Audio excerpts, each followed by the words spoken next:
How do you impress a new manager? Some players would favor hard work. Others, perhaps, might choose a willingness to listen and learn.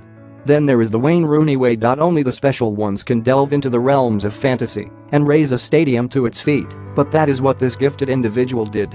If Sam Allardyce feared he was arriving at Everton's Goodison Park to see the dying of Rooney's light, he will be thinking again. Rooney had already scored twice when Joe Hart attempted to clear his lines and fired the ball into Everton's half. Still out of his goal, the home crowd shouted shoot, and that's what he did, drilling the most glorious drive from 70 yards like an arrow into the Gwladys Street net.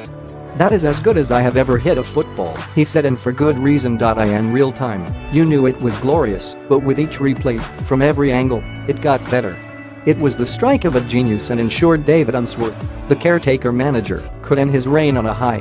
Allardyce, when he was England manager, said Rooney could play anywhere, and that's what he did against West Ham, dropping deep, splitting his two central defenders at times, even running back deeper than the left-back Cuco Martina. Most importantly, he played brilliantly.It as a national hobby to pull Rooney to pieces, but this was a reminder that he can still make the magic happen. Allardyce, watching in the director's box alongside Farhad Moshiri, will be relishing the chance to rekindle this relationship. Such was the fragile makeup of both teams, the impression through those sterile and tentative early exchanges was that they would have gladly shaken hands and taken a point apiece if the game could have ended there and then. No confidence, however, is usually a recipe for mistakes, and, sure enough, two errors in a flash transformed the contest. The first came from Pedro Obiang, whose failed tackle allowed Dominic Calvert-Lewin to scurry clear. The second came from Joe Hart, who chopped down the young striker. Hart tried to argue his case, but it was the clearest penalty you could wish to see, and, strictly speaking, the England international should have been sent off, given he was the last man. Only the fact Calvert-Lewin was running on an angle, slightly away from goal, saved him. "You would question the penalty," muttered David Moyes. But I would also question my defense. How did we allow Everton to turn? We are making individual mistakes now. We will either have to eradicate them or get people in who will not make them.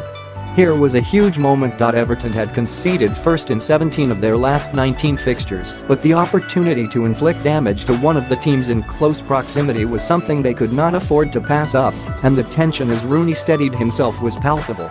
Anxiety, clearly, gripped him as he allowed Hart the chance to plunge to his right and keep the kick from 12 yards out, but, for once, the bounce of the ball favored Everton and Rooney kept his focus to head the rebound into the empty net.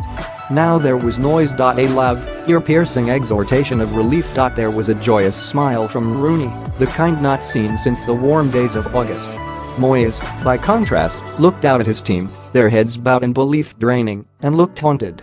For all that Everton have been insipid, West Ham have been spineless for much of the campaign.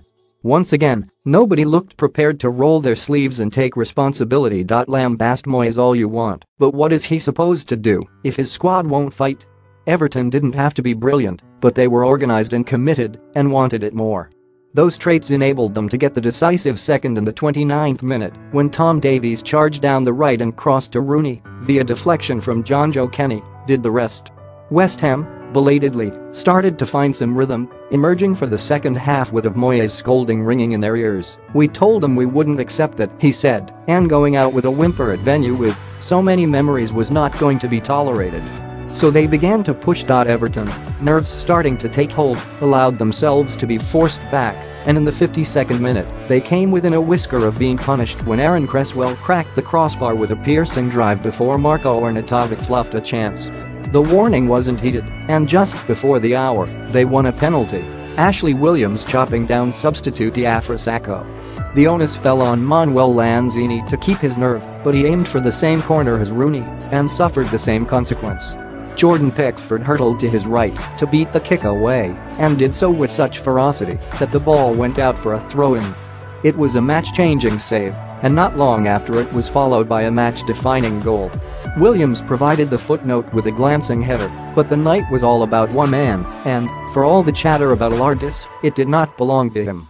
After all the negativity and dissent, Everton's number 10 cleared the gloom. Sam, most definitely, will play him again.